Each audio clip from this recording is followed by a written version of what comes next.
చదువుతున్నాను. మొదటి సమూయేలు గ్రంథము 15వ అధ్యాయము 22, 23 వచనాలు చదువుకున్నాను. మొదటి సమూయేలు గ్రంథం 15వ అధ్యాయము 22, 23 వచనాలు. అందుకు సమూయేలు తాను సెలవిచ్చిన ఆజ్ఞను ఒకడు గైకొనుట వలన యెహోవా సంతోషించున్నట్లు ఒకడు దహన బలులను అర్పించుట వలన ఆయన సంతోషించున ఆలోచించుము. బలులు అర్పించుట కంటే ఆజ్ఞను గైకొనుటయు, పొటేళ్ల కొవ్వు అర్పించుట కంటే మాట వినుటయు శ్రేష్టము. తిరుగుబాటు చేయుట సోదె చెప్పుటయును పాపముతో సమానము. మూర్ఖతను అగపరచుట మాయా విగ్రహము గృహదేవతలను పూజించుటతో సమానము. యెహోవా ఆజ్ఞను నువ్వు విసర్జించితివి గనుక నీవు రాజుగా ఉండకుండా ఆయన నిన్ను విసర్జించెననగా. సౌలు జనులకు జడిసి వారి మాటలు వినినందున నేను యెహోవా ఆజ్ఞను నీ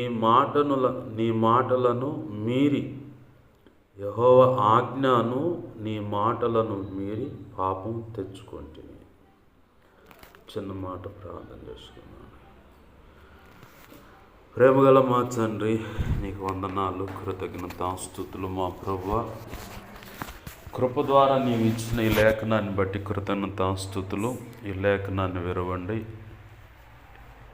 ఈ లేఖనము చాటున మీరు దాచిన మాకు అవసరమైన నీ ప్రజలమైన నాతో మాతో నీ చిత్తంలో ఉన్న వారితో ఏం మాట్లాడాలని ఉద్దేశించావో ఆ మాటలన్నీ బయటికి తెచ్చి మీ పక్షం వహించిన మీ దాసు నోట ఉంచి, మీ దాసుని మీ సెలవు చాటును మరుగుపరిచి, మీ దాసుని ముఖాంతరంలోంచి మీరు కనబడుతూ నీ అనాది సంకల్పంలో మీ దాసునికి నువ్వు నిర్ణయించిన ధారాళమైన నీ ఆత్మ నడిపింపు, లేఖన ప్రత్యక్షత, ఆత్మ ప్రత్యక్షత, వాక్శక్తినిచ్చి నీవే నాతో మాతో అందరితో సూటిగా తేటగా స్పష్టంగా మీరు మాట్లాడమని, మీ దాసు నోటిని మీ నోటి బోరగా చేయండి. మా అందరితో మాట్లాడమని బతిమలాడుతున్నాం. ఉపదేశాన్ని అడ్డగించాలని చూస్తున్న దుష్టుడు, వాడి దూతలు, చీకటి అంధకార శక్తులు ఇత్యాది ఇంకేమైనా అడ్డుపడుతున్నా యేసు నామములో నీవిచ్చిన అధికారం చొప్పున బంధిస్తున్నాను. నా చుట్టూరు, మా చుట్టూరు, ఈ ప్రార్థనలోకి విస్తున్న ప్రతి ఒక్కరి చుట్టూరు నీ సిలువ రక్తము కంచె, రక్షణ కంచె, అగ్ని కంచెను వేసి నీ చేతి నీడలో దాచిపెట్టి నీవే మాకు తోడై ఉండి మా అందరితో మాట్లాడమని బతిమలాడుతున్నా. నీ పక్షం వహించిన మీద ఆశనే నేను బలహీను ప్రభా. ఎంత బలహీను నీకు బాగా తెలుసు. నా సమస్త అవిధేయతలు, అతిక్రమ దోషాలు, పాప దోషాలు, అజ్ఞాతిక్రమను పునఃక్షమించు. సిలువ రక్తంలో నన్ను కడిగి పవిత్రపరచు. శుద్ధ జలంతో సమస్త క్రీడా పవిత్రతను కొట్టివే పరిశుద్ధపరిచి ఆనంద తైలాభిషేకం నాపై ఇంకా గొప్పగా ఉంచి పరిశుద్ధాత్మ అగ్నిలో నన్ను పుటమే శుద్ధ సువర్ణంగా మార్చి నీ పరలో శుద్ధ సువర్ణ తైలు నాపై ఇంకా గొప్పగా ఉంచి. హెస్కేల్ 2వ అధ్యాయం 1-2 వచ్చిన ప్రకారం నన్ను మమ్మల్ని అందరినీ నీ ఆత్మతో నింపి చక్కగా నిలబెట్టి మా అందరితో మాట్లాడాయా. అపోస్తుల కార్యం 4వ అధ్యాయం 27-37 వచ్చిన ప్రకారం, యెషయా 51:16 ప్రకారం, మత్తయి 10వ అధ్యాయం 1 వచ్చిన 7-20 వచ్చిన ప్రకారం నీ కృప నాకు దయచేయి. ఇర్మియా 1వ అధ్యాయం 9, 10, 18, 19 వచ్చిన ప్రకారం నీ కృప నాకు దయచేయి. మా అందరితో మాట్లాడమని, నువ్వు మాట్లాడుతుండగా నీ స్వరాన్ని పసిగట్టగలిగే, గ్రహించగలిగే చెవులు, హృదయం, మనస్సును మాకు దయచేయి. ఏ విషయంలో దిద్దుకోవాలో, ఏ విషయంలో లోబడాలో, ఏ విషయంలో నీ చిత్తానుసారంగా అడుగులు వేయాలో అన్ని విషయాలు మాకు విశదపరిచి తేటగా మాకున్న ఈ కొద్ది సమయంలోనే మీరు విశదపరిచి, బోధించి, బలపరిచి నడిపించమని యేసయ్య ఉన్నతనంత శక్తిగల నామమును అడిగి వేడుకొని ప్రార్థించి సమస్తం పొందుకొని నీవిచ్చిన ఈ లేఖనాన్ని బట్టి కృతజ్ఞతాస్తుతులు చెల్లిస్తూ నీ చేతులకి నన్ను మమ్మల్ని అప్పచెప్పుకొని నేను గొప్ప చేసుకుంటున్నావు మా తండ్రి. ఆమేన్, ఆమేన్, ఆమేన్. మంచిది. సమకూడిన నా ఈ మాటలు వింటున్న ప్రతి ఒక్కరికి ప్రభు అయిన యేసుక్రీస్తు వారి పేరిట నా హృదయపూర్వకమైన వందనాలు. అందరికీ వందనాలు. చదువుకున్న లేఖనం మనకందరికీ బాగా తెలిసిందే. ఏంటి ఆ సందర్భం అంటే, ఎక్కడో నిర్గమాకాండం 17వ అధ్యాయంలో జరిగిన ఉదంతం. అంటే అమాలేకీయులు దైవ చిత్తానికి వేరుగా, అంటే దేవుని ప్రజలు వారి దారిని వారు వెళుతూ ఉంటే ప్రజలు అడుగుతారు, దేవుని పిల్లలు అక్కడ నీళ్లు కావాలంటే డబ్బులు ఇచ్చి కొనుక్కో తాగుతాం, ఆహారం కావాలన్నా డబ్బులు ఇచ్చి తీసుకుంటాం, మా పశువులు అవి కూడా మీ పొలాల్లో పడకుండా జాగ్రత్త పడతాం, మీ బావుల్లో నీళ్లు కూడా తాగం, మా దారిని మమ్మల్ని బానేయండి, ఇలా ఇదే ఇక మాకు దారి ఇక లేదు అని చెప్పారు. అయితే ఆడ కావాలని అడ్డం తిరిగి వచ్చారు వాళ్ళు, ఎదురు మూర్ఖంగా. వీళ్ళ గురించి, ఇలాంటి వాళ్ళ గురించి సామెతల గ్రంథం సాక్ష్యం ఇస్తుంది. ఒకడు దారిని పోయి ఒక్కొక్క చెవులు పిండుతాడట. అదేం ఊరకుంటుందా? చార్నాళ్ళ నుంచి చెవుల నొప్పులతో బాధపడుతున్నాను, మంచి పని చేసావు, మర్దన చేశాను ఉంటుందా? పట్టేంత బీకేస్తుంది. అయితే దీనికి భిన్నమైనటువంటి వ్యాఖ్యానం ప్రభు కృపలో నాకు ఇచ్చిన ఆలోచన బట్టి నేను అనే మాట ఏంటంటే, దేవుని పిల్లలు వాళ్ళ పని ఏదో వాళ్ళు చేసుకుంటుంటే, వాళ్ళ భక్తి ఏదో వాళ్ళు చేసుకుంటుంటే ఒకడు మూర్ఖంగా ఎదురొస్తాడు అనమాట. అసలు శపించబడటానికి మనుగడ, అంటే బ్రతకటం అనేది కాలంలో ఉండకుండా పూర్తిగా తుడిచివేయబడటానికి ఒకడు ఎదురొస్తూ ఉంటాడు. ఈరోజు చాలామంది అలాంటి జాబితాలో చేరిన వాళ్ళు ఉన్నారు. ఇది ఆనాడు అమాలేకులుగా ఉన్నటువంటి స్వభావం అన్నమాట. దేవుని పిల్లలను కదిలిచ్చి తన్నులు తింటూ ఒక లెక్క అయితే, మరణం అనేది అనుమతించబట్టు ఇంకో లెక్క. ఇక టోటల్గా ఫైనల్ అంటే మనం చీపురు తీసుకొని కసువుడి చేసినట్టుగా శపించబడి వంశం ఫలానా వాళ్ళకి ఇలా ఉన్నారు అన్న దిక్కుగోడు లేకుండా మొత్తాన్ని తుడిచేస్తాడు. ఆ సమయంలో, అంటే అలా తుడిచివేసే సమయంలో దేవుడు జాలి దయ అనేది ఏం పెట్టుకోడు. ఎందుకంటే తప్పెవరిది? వాళ్ళ దారిని వాళ్ళు పోతామంటే వినకుండా వీళ్ళు అడ్డగిచ్చారు, వీళ్ళదే తప్పు, దేవుని పిల్లలది కాదు. అయితే ఆ రోజు కొంతమంది పారిపోయిన వాళ్ళు మిగిలారు. సరే, దొరికిన వాళ్ళు దొరికినట్టు చంపేశారు ఇజ్రాయేలీలు. అక్కడ ఒక మాట రాయించాడు దేవుడు, అమాలేకులు చేసిన దాని విషయమై గ్రంథంలో రాసి పెట్టండి అని చెప్పంటే, సరే అని చెప్పాను, రాసి యెహోషువకి ఇవ్వు అన్నాడు. యెహోషువ తీసుకున్నాడు. ఆ కాలం అట్లనే 1 by 1గా ప్రతి తరం గడిచిపోతూ ఉంది. సమూయేలు ప్రవక్తగా ఉన్న కాలం వచ్చింది. అదే కాలంలో కొన్నాళ్ళు సమూయేలు వృద్ధాప్యమందుకు వచ్చిందాకా సమూయేలు యొక్క యాజకత్వానికి, సమూయేలు యొక్క దేవుని మాట అతని నోట ఉన్నదని ఒక గ్రహింపుకు వచ్చారు ఆ ప్రజలంతా చిన్నప్పటి నుంచే. ఎవరు? ప్రజలు కాదు, సమూయేలు చిన్నప్పటి నుంచి దేవుని స్వరం విన్నాడు, దేవుని మాట అతని నోట ఉంది. అతను చెప్తే అవునంటే అవును, కాదంటే కాదు, ఫైనల్ అయిపోతుంది అదంతా.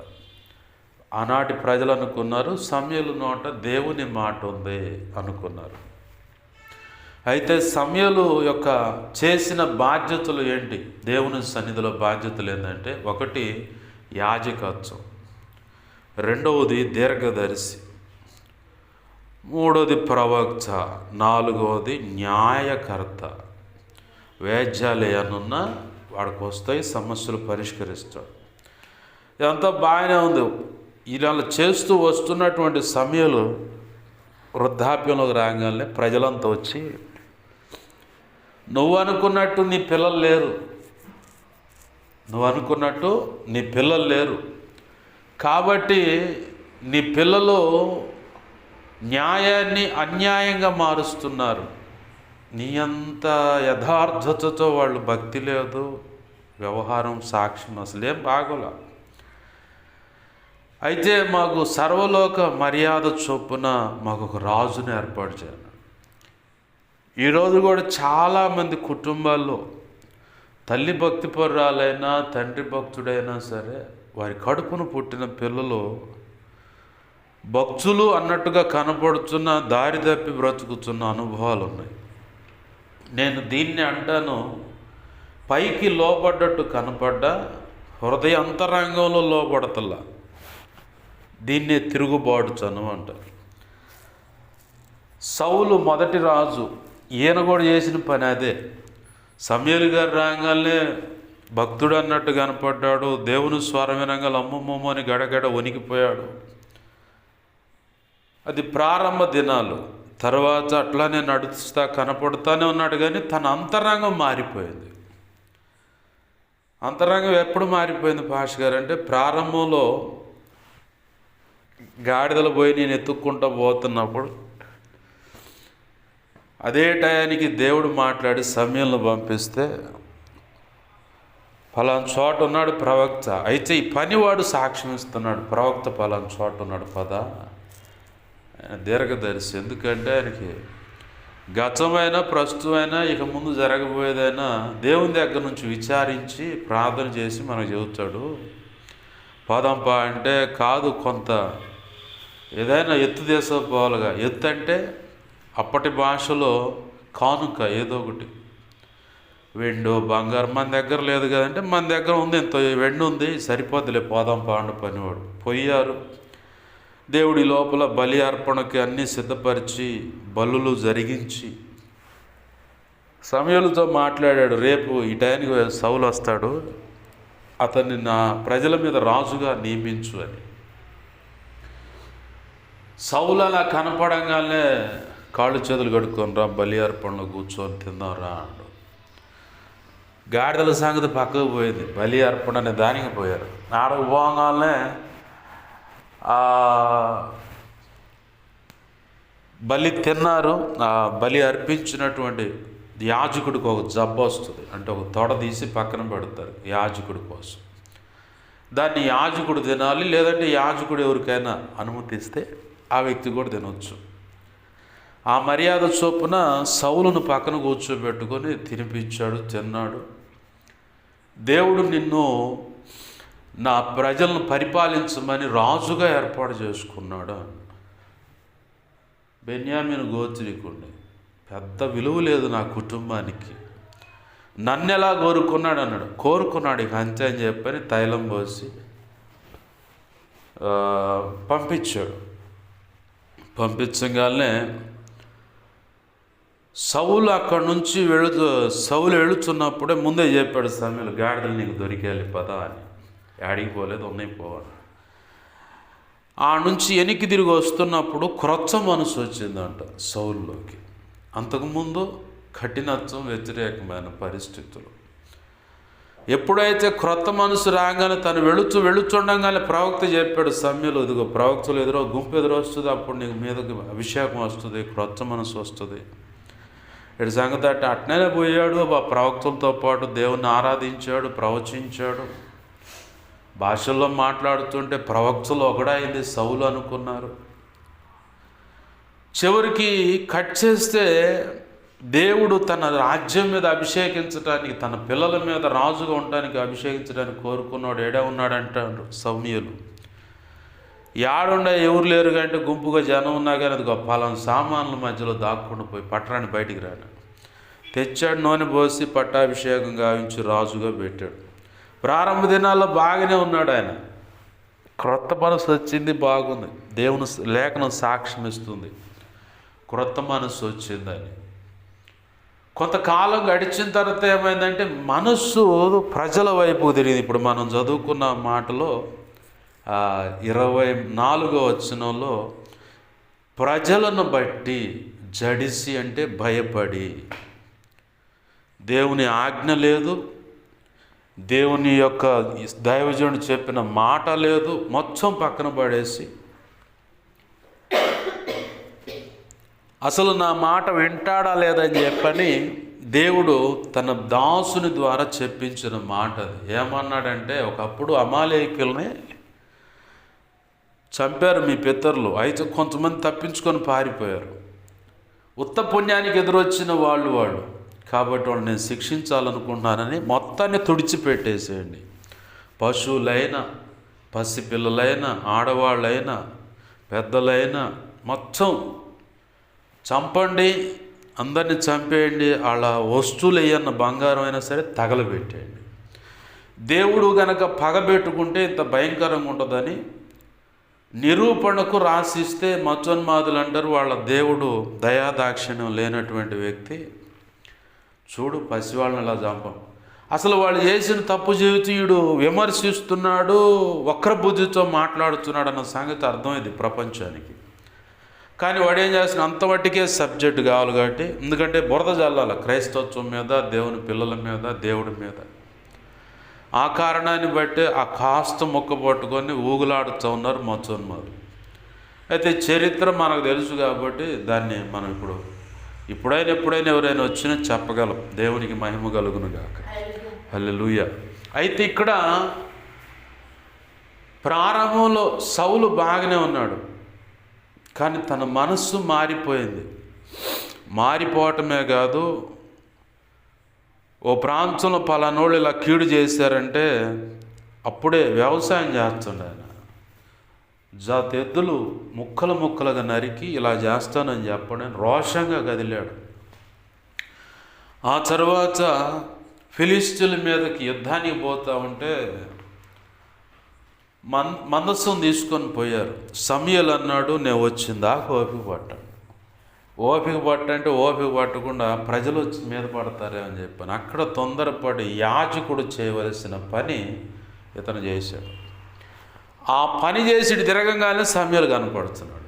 ఎందుకు ఇంత అవివేకమైన పని చేశాడు? ఇలాంటి చిన్న చితక పొరపాట్లు ఎన్నో సౌలు జీవితంలో ఉన్నాయి. అయినా సరే దేవుడు క్షమిస్తూ ఓర్చుకుంటా వచ్చింది సందర్భాలు ఉన్నాయి. మన జీవితాల్లో కూడా ఎన్నో దేవునికి నచ్చినటువంటి పొరపాట్లు, అవిధేయతలు, అతిక్రమ దోషాలు, ఆజ్ఞాతిక్రమాలు ఉన్నా వాటికి తగ్గట్టుగా పశ్చాత్తాపడి, దేవా పొరపాటు చేశాను క్షమించు అంటే క్షమించి మనల్ని ఓర్చుకొని నడిపిస్తున్నాడు బండిని. మన బ్రతుకునైనా, కుటుంబాన్నైనా, అంత సేవైన వ్యవస్థ మొత్తాన్ని నడిపిస్తూ ఉన్నాడు. ఈ ఫిలిష్తీయుల దండు వచ్చిన కాడ మందసాన్ని తీసుకెళ్ళి బలి అర్పణ చేయంగానే దేవుడు తీర్పు ప్రకటించేశాడు. దైవ చిత్తానికి వేరేనంటే 1 సమూయేలు 13 అధ్యాయంలో ఇవి కనపడతాయి మాటలు. 13, 14 వచనాలు అక్కడ 10 నుంచి చూస్తే దేవుడు సమూయేలు ద్వారా చెప్పేశాడు, జడ్జిమెంట్ అయిపోయింది. నువ్వు కాదని వేరొక ఆయన చిత్తానుసారమైన మనసు కలిగిన వ్యక్తిని దేవుడు కనుగొన్నాడు. అతనికి రాజ్య బాధ్యతలు అప్పచెప్పేస్తాడు, ఇక లేదు అన్నాడు. అయినా మళ్ళీ అవకాశం ఇచ్చాడు దేవుడు. ఎందుకు ఇస్తున్నాడు అవకాశం అంటే సరి చేసుకొని విధేయత చూపిస్తాడు అని చెప్పని. కానీ తను దేవుని మాటను లక్ష్య పెట్టకుండా ప్రజల యొక్క మనోభీష్టం అంటే ప్రజల యొక్క కోరికలు వారిని నొప్పించకుండా, ఏముందిలే దేవుడు, అయ్యా బాబు తండ్రి క్షమించంటే క్షమిస్తాడు, ఓర్చుకుంటాడు, బండి నడుస్తుందిలే అనుకొని అక్కడ సమూయేలు ద్వారా దేవుడు చెప్పిన మాట ఏంటంటే ఎవరిని విడిచిపెట్టొద్దో మొత్తాన్ని చంపే, ఆ పట్టణాలను కూడా తగలబెట్టే, వస్తువులైనా బంగారమైనా తగలబెట్టి బూడిద చేసి నీళ్ళలో కలిపేసేయండి, ఏది వదిలిపెట్టొద్దాడు. కానీ సౌలు ఏం చేశాడంటే ప్రజలు చెప్పిన మాటలను బట్టి విశ్వ చక్రవర్తి అయినటువంటి తండ్రి అయిన దేవుడు ఆయన ఆజ్ఞను పక్కన పడేశాడు. ఇక తండ్రి అయిన దేవుడు ఆజ్ఞాపించినటువంటి ఆజ్ఞను సౌలు పక్కన పడేసి ప్రజలు చెప్పారంట. సమూయేలుతో అంటాడు, ఎందుకు సమాధానం కలుగును గాక అని చెప్పని నీ దేవుడు విజయాన్ని ఇచ్చాడని చెప్పని ఆ పై వచనాల్లో సమూయేలు వస్తుంటే సౌలు పలుకుతాడు ఆ మాటలో, అవునా మరి అయితే ఆ గొర్రెలు గొడ్ల ఆ పశువుల యొక్క రంకెలేంటి నాకు అవి వినపడుతున్నాయిగా. అదే అంటే అయ్యా అది మరి మనోళ్ళు ప్రజలంతా మన దేవుడు అంటలా అక్కడ, నీ దేవుడైన యెహోవాకు బలి అర్పణ చేయడానికి ఇంపుగా ఉంటాయని పురుషుని ఎరుగని కన్యకలను కూడా తెచ్చారు. విచిత్రం ఏంటంటే జయం పొందాలంటే రాజు చంపబడాలి. రాజు చంపబడకుండా విజయం రాదు. రాజును కూడా ప్రాణాలతో పట్టుకొచ్చారు. ఇలాంటి పొరపాట్లన్నీ చూసి దేవుడు అంటున్నాడు, ఆజ్ఞను ఏముంది అక్కడ మనం చదువుకున్న మూలవాక్యంలో, ఒకడు అందుకు సమూయేలు తాను సెలవిచ్చిన, సమూయేలు చెప్తా ఉన్నాడు ఆ మాట, తాను సెలవిచ్చిన ఆజ్ఞను ఒకడు గైకొనటం వలన యెహోవా సంతోషిస్తాడు. ఇక్కడ మనం గమనించాలి, పిల్లలైనా సరే సమూయేలు యొక్క పిల్లలు చూస్తే హృదయంలో వ్యతిరేకం కలిగి ఉన్నారు. హృదయంలో ఎప్పుడు లోబడతారు, ఎప్పుడు కరెక్ట్గా ఉన్నారని కన్ఫర్మేషన్ చేసుకోవాలి. ఈ సౌలైనా సమూయేలు పిల్లలైనా మనం గమనిస్తే వాళ్ళు దైవ చిత్తానికి వేరుగా వాళ్ళ హృదయాలు ఉన్నాయి.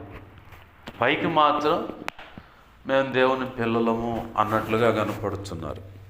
ఎప్పుడు దేవుని చిత్తానికి లోబడతారు, హృదయంలో కూడా లోబడతామంటే ప్రభు ఈ మాట చెప్పాడంటే ఆ మాటకు తూచా తప్పకుండా ఏ మాత్రం రాజీ పడకుండా అడుగులు వేసి ఆ పని చేసినప్పుడు మాత్రమే ప్రభు యొక్క మాటకి హృదయంలో లోబడతారు.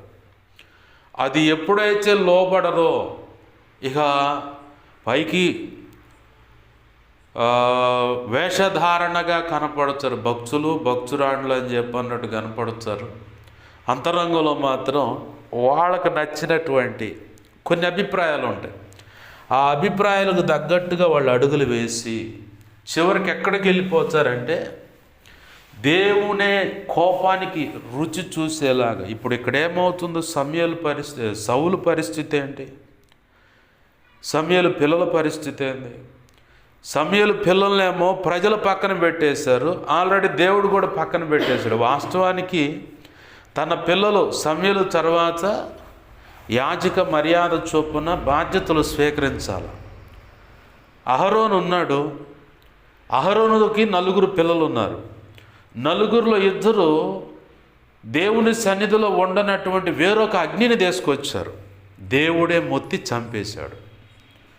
వెంటనే తర్వాత ఇంకొక 2 ఉంటే ఆ 2 యాజకులుగా యాజక మర్యాద చొప్పున ప్రతిష్ఠించి దేవుని పనిలో నిలబెట్టుకున్నాడు అహరోను.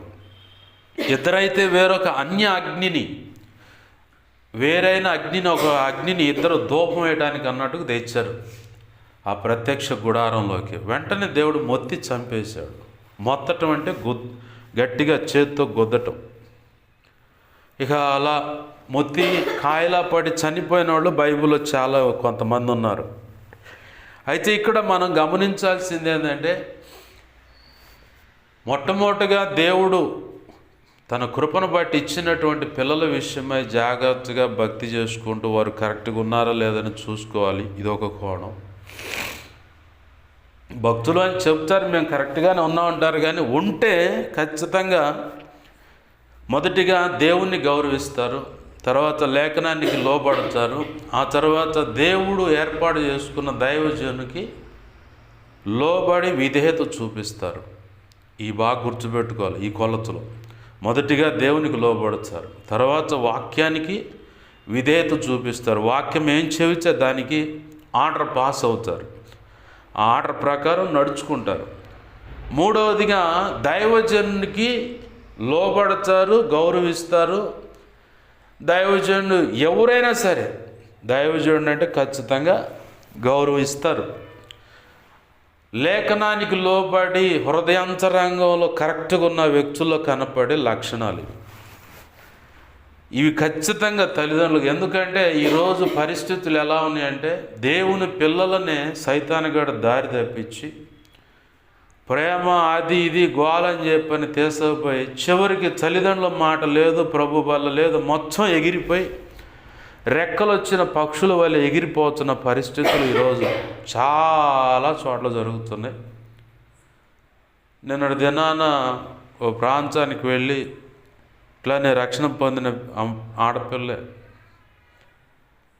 ఇక వాళ్ళ ఆలోచనలు వాళ్ళు ఇక అసలు ఏమి లేదు, దేవుడు అంటే భయం ఏమి లేదు. దేవుని పిల్ల, రక్షణ పొందిన పిల్ల, అసలు ప్రేమ అనే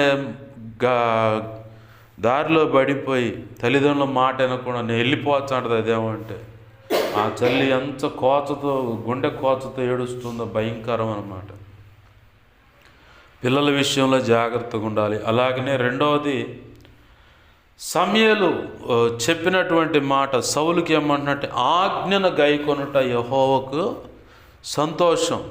ఆయన ఏం చెప్తున్నాడో దానికి మనం లోబడాలి. లోబడనప్పుడు ఏమవుతుందంటే, ఇక సమూయేలు చెప్తున్న మాటలు మనం గమనిస్తే అక్కడ సౌలు ఎలా అయితే శపించబడ్డాడో, దేవునికే వ్యతిరేకంగా పాపం చేశాను మనుషులు బట్టి భయపడి అంటున్నాడు. సౌలు ఒప్పుకుంటున్నాడు తన తప్పుని సమూయేలు ఎదుట.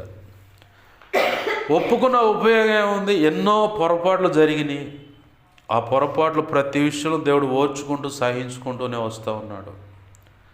కానీ ఇక్కడికి రాగానే ఫైనల్గా ఆయన చెప్తున్న మాట ఏంటంటే, ఆయన నీకేం చెప్పాడో దానికి సరెండర్ అయిపోవాలి.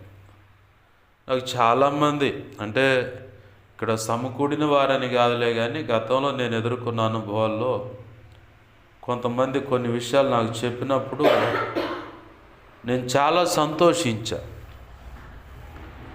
మన సహోదరులే ఉన్నారు, దేవుడు నాతో ఇలా మాట్లాడాలి, ఇలా వెంబడించమని. ఓకే, వేరే వాళ్ళు ఎవరైనా నాకు ఇట్లాంటి విషయాలు చెప్తే నేను వాళ్ళని దేవునికి అప్పచెప్పచ్చు. ఎందుకంటే వాస్తవికంగా దేవుడే ఆ వ్యక్తితో మాట్లాడినట్టయితే, దేవుని భయము లేఖన కాంతిలో తన బ్రతుకు కరెక్ట్గా సరిచేసుకునే విధం ఉన్నట్లయితే ఖచ్చితంగా దేవుడు చెప్పిన మాటకు వాళ్ళు సరెండర్ అయిపోతారు. దేవుడు నన్ను ఈ పని చేయమన్నాడు కాబట్టి ఈ పనే చేస్తా, ఎవరేమని అనుకుని నాకు సంబంధం లేదు అన్న తీర్మానానికి వచ్చేస్తారు. వాళ్ళేమని అనుకుంటారేమో, వీళ్ళేమని అనుకుంటారు, అసలు ఈ గోలే ఉండదు, మొండిగా దూకేస్తారు. మనకి ఇంకా అర్థం కావాలంటే, ఎలీషా ప్రవక్తగా ఉన్నప్పుడు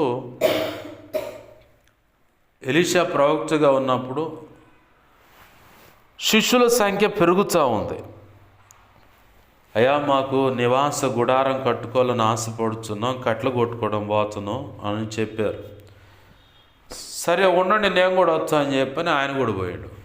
గొడ్డలు జారి ఆ నీళ్ళలో పడటం, తర్వాత ఎలీషా కొమ్మేయంగానే ఆ గొడ్డలు పైకి తేలటం, ఇవన్నీ కనపడతాయి కదా. అయితే ఇక్కడ దేవుడు మనకు కనిపించే, అంటే చూపించే ఒక మూలమైన పాఠం ఏంటంటే, ఎలీషా దేవుడిగా కనపడుతుంటే ఎలీషా చెప్పిన మాట పక్కనోడు చేస్తున్నాడు. ఆ కొమ్మ తీసి అడయ్యా, వెంటనే ఆ గొడ్డలు పైకి. మరో చోట బైబిల్లోనే శిష్యులందరికీ ఆహారం సిద్ధపరుస్తూ ఉంటే చేదు కాయలు వేసిండు, కూర మొత్తం చేదైపోయింది. అయ్యా దైవజనుడు అంటే ఏమైంది కూర చేదు, అందరు తినమాకండి ఆగండి.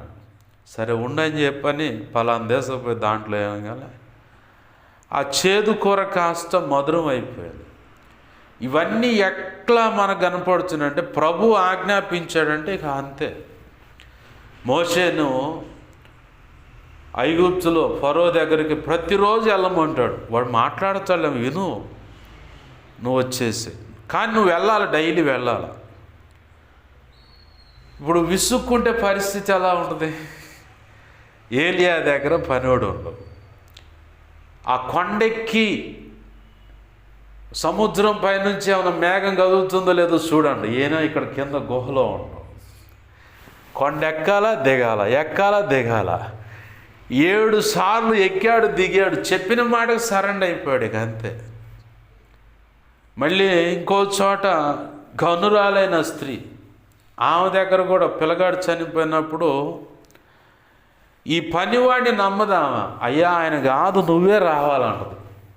కాదు పర్లేదమ్మా వస్తాడులేప్ప అంటే, కాదు కాదు కాదు నువ్వే రా. అయినా సరే ఈ పనివాడు పంపించే పని అక్కడ ఏమి పిల్లగాడిలో చలనం కలగదు. ఎప్పుడైతే ఈ దైవజనుడు వెళతాడో అక్కడ ఆ చలనం అనేది కనపడుతుంది. ఏలియా సారెపత్ విధవరాల దగ్గరకు పోగానే అంత పిండి ఉందా ఈ పూట తిని చచ్చిపోదాం తెల్లారంటే ఆయన అంటాడు దాంట్లో కొంచెం తీసుకురాగానే ఆయన ఎప్పుడైతే చెప్పాడో అట్లానే నీళ్లు తీసుకొచ్చి ఇచ్చింది. ఆ కొంచెం రొట్టె ముక్క తెచ్చితే ఇస్తే తిన్నాడు. తిన్న తర్వాత తినబోయే ముందు అంటాడు ఆయన, ఈ కరువు కాలం అంతా నీకు ఏది తక్కువ కాదు పో అంట. అట్లనే దేవుని కృపను బట్టి ఆమె సమృద్ధి అనుభవించింది. ఎలీషా దగ్గరికి ప్రవక్తల శిష్యుల్లో ఒక ఆమె, అంటే శిష్యుల యొక్క భార్య, అతను వెళ్ళిపోయాడు, కాలం వెళ్ళిపోయి అప్పులోళ్ళు వచ్చారయ్యా కాబట్టి ఇది పరిస్థితి. అంటే నీ దగ్గర ఏముందండి? నూనె కొంచెం ఉంది. అయితే చుట్టుపక్కల ఉన్న ఇళ్ళకాడకు పోయి ఆ పాత్రలో ఎరవు తెచ్చుకోపో అని, అంటే బదులు తెచ్చుకోపో అని. ఆ మాట పోయింది, తెచ్చుకుంది, నూనె నింపుకోమన్న. తర్వాత నేను నింపానయ్యా ఇంకా లేవు పాత్రలు అంటే ఆ నూనెలో అమ్ముకొని అప్పులు తీర్చుకొని మిగతాది నీకు ఉంచుకోమ్మా అన్న. ఇక్కడ మనకి దైవజనులు చెబుతున్న మాటను బట్టి చూస్తే దేవుడు ఇస్తున్నటువంటి ఆజ్ఞ, ఎప్పుడైతే మనము దేవుని చెప్పిన మాటకు మనం లోబడతామో, దేవుడే నీతో పలికిన మాటల విషయమే, లేదా కళల ద్వారా, దర్శనాల ద్వారా, స్వప్నాల ద్వారా నీతో మాట్లాడిన ప్రతి విషయంలో ఎప్పుడైతే మనం సరి చేసుకుంటామో, దేవుడు చెప్పిన మాటకు లోబడి ఆయన చెప్పిన దానికి చేయటానికి నడుం బిగిస్తామో, అప్పుడు మనం ఊహించినటువంటి గొప్ప ఆశీర్వాదాన్ని మనం ఊహించలేము. అంత గొప్ప ఆశీర్వాదాన్ని మనం చూడగలుగుతాం. ఇప్పుడు మనకు ఇంకా ఎగ్జాంపుల్ కావాలంటే మొంగమూరు దేవదాసయ్య గారు 80 సంవత్సరాలు ఒక సంఘంలో ఉండు. దేవుడు అన్నాడు ఇక బయటికి రాడు. ఆయన చెప్పగానే వచ్చాడు, బైబిల్ మిషన్ అనే దర్శనం చూశాడు. దేవుని కృపను బట్టి ముందుకు అడిగేస్తే ప్రపంచవ్యాప్తంగా ఆ సంఘాలు ఆశీర్వాదం. అలాగనే ఆ బైబిల్ మిషన్లోనే ఒక ఆయన గుత్తిపోయాడు. ఆయన ఎక్కడికి? నంద్యాల దగ్గర గుత్తి అనే ప్రాంతానికి వెళితే 70 ఎకరాల్లో ఒకటే మందిరం. దేవునికి మహిమ కలుగును గాక. హల్లెలూయా. 70 ఎకరాల్లో ఒకటే మందిరం.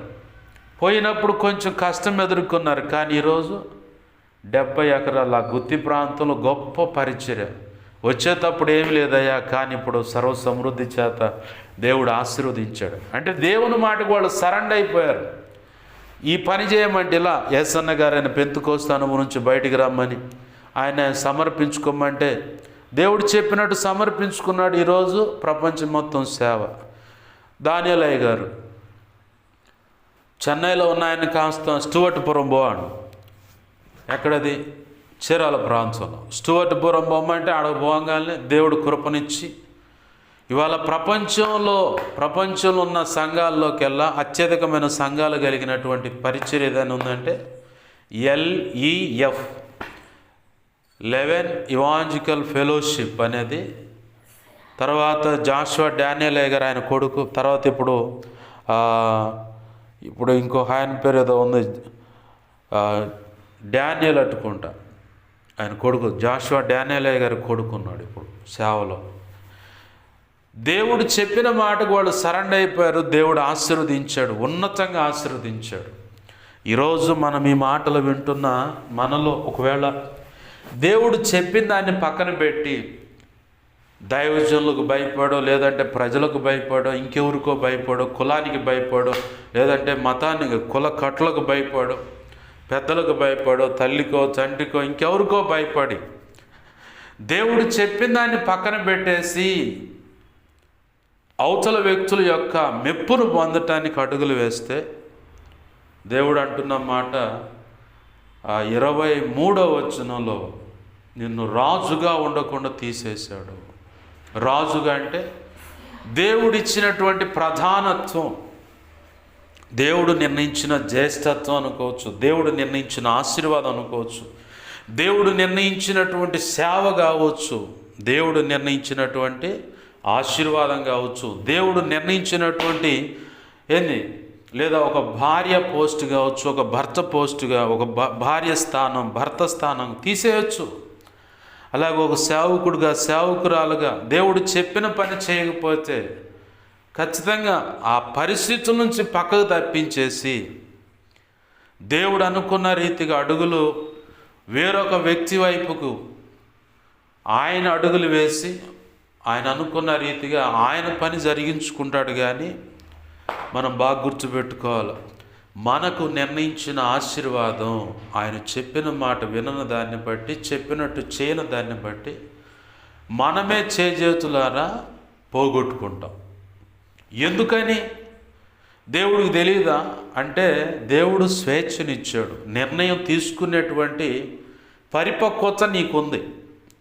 నువ్వు పసికందువు కాదు, తల్లి కౌగిట్లో పాలు తాగేటువంటి పసికందు అయితే ఓన్లే పాపం అది ఇది బాబు అనుకోవచ్చు. నువ్వు నిర్ణయం తీసుకునేటువంటి ఆ మెచ్యూరిటీ నీకు ఉంది.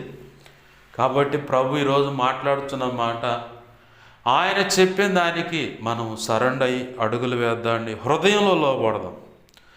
ఎప్పుడైతే మనం హృదయంలో లోబడతామో, దేవుడు ఈ మాట చెప్పావు కాబట్టి ఖచ్చితంగా నేను దాన్ని ఆర్డర్ ఫాలో అవ్వాలి. కాదని పక్కన పెట్టానంటే నేను ఎక్కడో దైవ చిత్తానికి వేరుగా వేరొక వ్యక్తి యొక్క అభిప్రాయానికి నేను రాజీ పడుతున్నాను, వేరొక పరిస్థితికి నేను రాజీ పడుతున్నాను, వేరొక విషయంలో నేను రాజీ పడుతున్నాను. కాబట్టే నేను దేవుడు చెప్పిన పని నేనే నిర్లక్ష్యపరిచి ప్రభు నిర్ణయించిన ఆశీర్వాదాన్ని నేను పక్కకు నెట్టేసుకుంటున్నాను.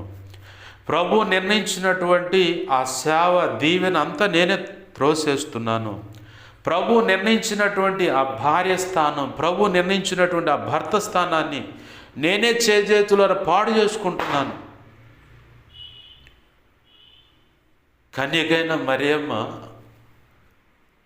ఆ కాలంలో ఎంతోమంది కన్యకలు ఆతృత పడ్డారంటే యేసయ్యకి నేను జన్మనివ్వాలని. కానీ ఆమెను మాత్రమే కోరుకున్నాడు దేవుడు. యోసేపు డౌట్ పడితే దేవుడు యోసేపుతో మాట్లాడుతున్నాడు, నువ్వు అనుకున్నట్టుగా ఆమె తేడాగా లేదు, కరెక్ట్గానే ఉంది, నీ భార్యగా చేర్చుకోవడానికి భయపడమాకు అని ప్రభు మాటకు సరెండర్ అయిపోయాడు. లోకం కాకుల ఏమన్నా కూసుకొని ఏమన్నా మాట్లాడి నాకు అనవసరం, ప్రభు చెప్పాడు, ఆ మాటకు నేను సరెండర్ అవ్వాలి. ఆ అమ్మాయిని అవమానపరచకూడదు, బాధించకూడదు, నలుగురిలో అల్లరి చేయకూడదు. ఇక మేము ఇలా అడుగులు వేయటాన్ని బట్టి అనేక రకాల మాటలు అంటూనే ఉంటారు, కానీ వాటిని లక్ష్య పెట్టను. ఎందుకంటే సృష్టికర్త అయినటువంటి యేసు ప్రభు వారు నా భార్యగా ప్రదానము చేయబడినటువంటి ఈ కన్యకైన పురుషుని ఎరుగినటువంటి ఈమె గర్భవాసన ఈ భూమి మీదకి రావాలని ఆయన ఆశపడ్డప్పుడు మా మనుగడకు మేము ఇలా ఉన్నామంటే కారణం ఆయనే కదా.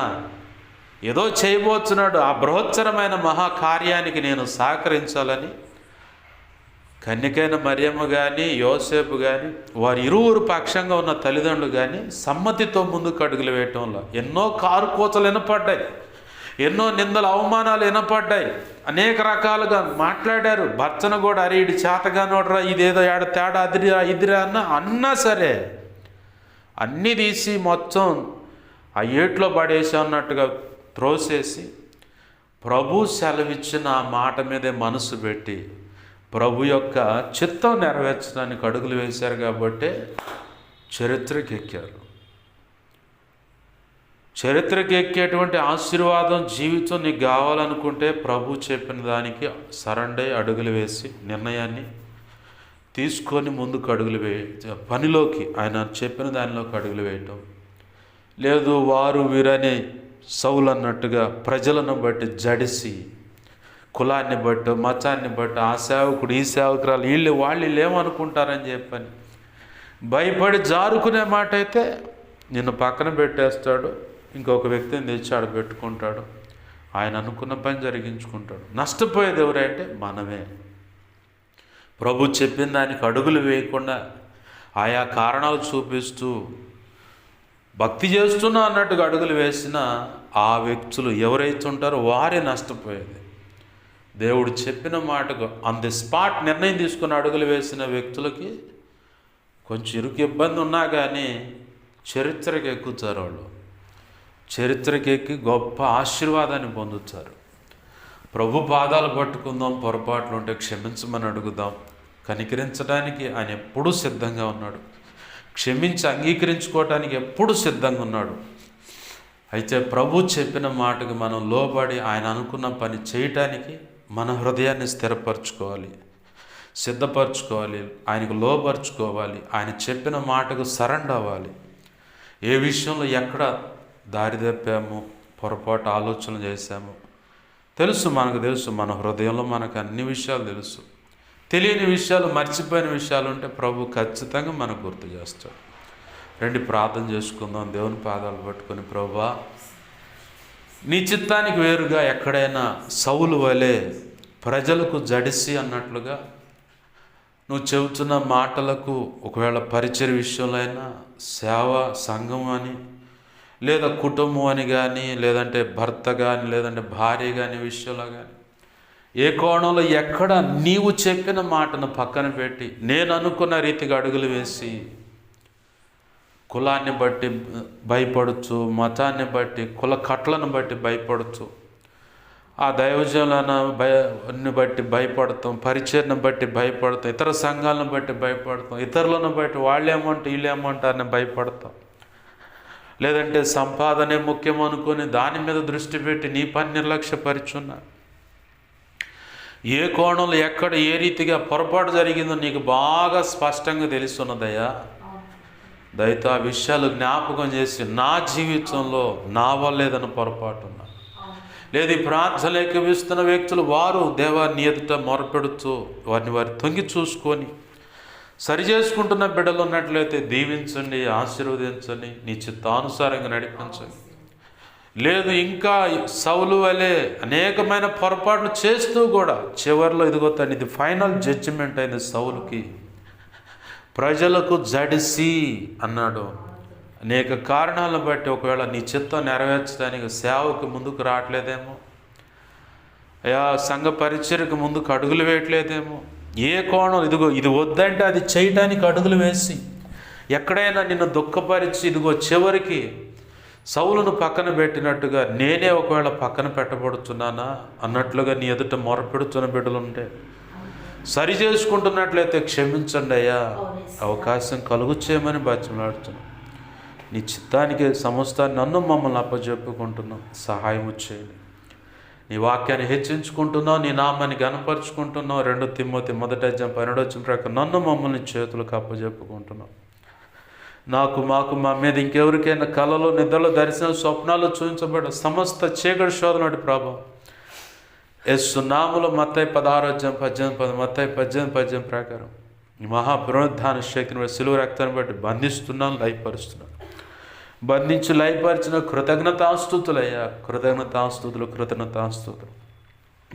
మాకు మా మీద ఇంకెవరికైనా కళలో, నిద్రలో, దర్శనం, స్వప్నాలు చూపించబడ్డ సమస్త మంచి కళ్ళు, మంచి దర్శనం, మంచి స్వప్నాలు, నిద్రలో చూసిన సమస్త మంచి యేసు నామములో నీ మహాపునరుద్ధాన శక్తిని బట్టి సిలువ రక్తాన్ని బట్టి మత్తయి 16:18 మత్తయి 18:18 ప్రకారం త్వరపెట్టేవి జరుగునుగాక, నెరవేర్చబడునుగాక. త్వరపెట్టేవి జరిగేలా చేస్తే నెరవేర్చినందుకు కృతజ్ఞతాస్తుతులయ్యా. మా కోసం ప్రార్థించండి అయినా ఈ దేవ ఆ రీతులుగా అడుగుతున్న వాళ్ళు ఉన్నారు. అందరూ అవసరత అక్రత నీ కృప తీర్చండి. మా సంఘ దైవజనుడు తెలియపరిచి ప్రార్థన చేయించమని, దైవజనుడు ద్వారా మా సంఘ తెలియపరచమని అడుగుతున్న బిడ్డలు ఉన్నారు ప్రభు. వారు అందరూ అవసరత నీ కృప తీర్చండి. నా కోసం, పరిచర్య కోసం, గతంలో ఇప్పుడే నీకు ముందైనా ఉపవసించి వ్యక్తిగత కుటుంబ ప్రార్థన అనేక రీతులు ప్రార్థిస్తున్న బిడ్డలు ఉన్నారు. దీవించండి, దర్శించండి, రక్షించండి. ఆధ్యాత్మిక, భౌతిక, ఆర్థిక, ఆరోగ్యపర కొలతలేని దీవెనించి బలపరిచి అభిషేకించి నీ సేవలో గొప్పగా వాడుకోమని బతిమలాడుతున్నాను. ఈ ప్రాంతంలో ఉన్న సేవ, పరిచర్య, గతంలో దర్శించిన కుటుంబాల వ్యక్తులను నీ చేతులకు అప్పచెప్తున్నాను. పరిచర్యకి ఇలా సహకరిస్తూ నీ కుటుంబాన్ని, బిడ్డలను, కలిగిన సమస్తాన్ని నీ చేతులకు అప్పచెప్పి ఆశీర్వదిస్తున్నాను. నీవు కూడా ఆశీర్వదించమని బతిమలాడుతున్నాను ప్రభువా. సహోడు కళ్యాణ్ని నీ కుమార్తె ఆసక్తి కలిగి ప్రార్థన చేస్తూ ఉంది. ఆ కళ్యాణ్ అనే వ్యక్తి విషయంలో అతని భార్య, పిల్లలు, కుటుంబ సభ్యులను కూడా దర్శించు, రక్షించు. ఈ సంఘంలో మూలస్తంభంగా వారు ఉంటారని చెప్పాను. దేవా, నీవే కార్యం జరిగించమని నీ దేవా సహోదరుడు కళ్యాణ్ అనే ఆ సహోదరుడు ప్రభు రియల్ ఎస్టేట్ వ్యాపారంలో ఉన్నాడు. అతను ఆ బంధకాల నుంచి, చీకటి అంధకార శక్తులు కీడు నుంచి తప్పించు, రక్షించు. నీ కార్యం జరిగించమని బతిమలాడుతున్నాను. అన్ని విషయాలు తోడు నడిపించండి అయ్యా. నీ చిత్తమైన సమయంలో ఆదివారం ఆరాధనలు ఇక్కడ ప్రారంభించబట్టానికి సహాయం చేయి. నీ చిత్తమే నెరవేర్చమని ఉంటున్న నీ బిడలకు బయలువెళ్తున్న నాకు నీ కృపా, కాపుదల, భద్రత, క్షేమ, సమాధానం దయచేయమని, సమస్త చీకటి అంధకార శక్తులు, బంధకాల నుంచి నీ ప్రజలకు విడుదల కలుగునుగాక, స్వస్థత, ఆరోగ్యం కలుగునుగాక. అన్ని విషయాలు తోడు నడిపించి సహాయం చేయండి. ప్రార్థనకి ఇస్తున్న వారికి కూడా ఈ కృప కలుగునుగాక, సహాయం చేయమని యేసయ్య నామములోనే ప్రార్థించి సమస్తం పొందుకొని బిడ్డలు ఆశీర్వదించి దీవించి నీ చేతులకు అప్పజెప్పి మాయింపరుచుకుంటున్నాం మా తండ్రి. ఆమేన్. ఇప్పుడు మన తండ్రి అయిన దేవుని ప్రేమయు, ఆయన ప్రియకుమారుడైన యేసుక్రీస్తు వారి కృపయు, పరిశుద్ధాత్మ దేవుని అన్యోన్య సహాయ సహవాసము సమకూడిన ప్రార్థనలు ఏకీవిస్తున్న ముందు ఏకీవించబోతున్న అందరికీ, సార్వత్రిక సంఘంలో ఉన్న సకల పరిశుద్ధులకును, అలాగనే ప్రభువా నువ్వు ప్రేమించి ఇచ్చినటువంటి పరిచర్య ప్రారంభించబడిన సంఘాలు, సంఘ బిడ్డలకు, సహకరిస్తున్న కుటుంబాలకు, అలాగనే సోషల్ మీడియా ద్వారా వాక్యాలు విని బలపడుచు వెంబడిస్తున్న వారికి, ప్రభువా నువ్వు సెలవిచ్చిన దాన్ని బట్టి వెంబడిస్తున్న దైవజనులు, సంఘ పెద్దలు, పరిచర్య విశ్వాసులకు, వారికి కలిగిన స్థిరాస్తులు, పసిబిడ్డలు మొదలు పెద్దల వరకు సమస్తానికి నిత్యత్వము చేరు పర్యంత వరకు నీ కృపా, కాపుదల, భద్రత కలిగి నడిపించబడి ఆశీర్వదించబడును గాక. నిత్యత్వం చేరు పర్యంతలు తోడే నడిపించుదుగాక. ఆమేన్. యేసు రక్తమునకే జయం, ప్రవేశు రక్తమునకే జయం, ప్రవేశునామను సంపూర్ణమైన విజయం కలుగునుగాక. ఆమేన్. అపవాది వాడి దూతలు, చీకటి అంధకార శక్తుల క్రియలు, అవి ఎంత ప్రమాదకరం, మాంత్రిక ప్రయాల కీడు ఏదున్నా వాటన్నిటికీ అనంతనాశనం, సర్వనాశనం, నిత్యనాశనం కలుగునుగాక. ఆమేన్. యేసు రక్తమునకే జయము, జయము, జయము.